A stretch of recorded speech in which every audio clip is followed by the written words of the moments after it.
Esselamu aleykum və rəhmətullahi və barakatuhu.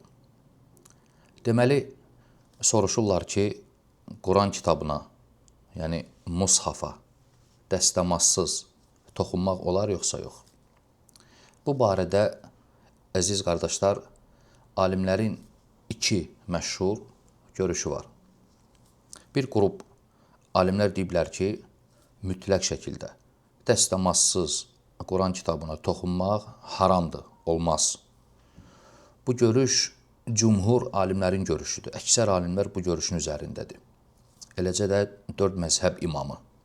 Və bu görüş rəvayət olunub bir çox sahabələrdən, İmam Əlidən, İbn Məsuddan, İbn Omardan, Səd İbn Əbi Vaqqasdan, Səid ibn Zeyddən, Salman Əl-Farisidən, əksər sahabələr bu görüşün üzərindədir və bu sahabələrə müxalif olan tapılmayıb.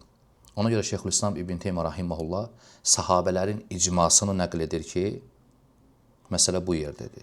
Yəni onlara görə Quran-ı Kərimə dəstəmazsız toxunmaq haramdır. Həmçinin bir çox tabinlər bunu deyiblər. Həsən-ül Basri deyib, Tavus deyib, İbrahim Nəxai deyib və başqaları.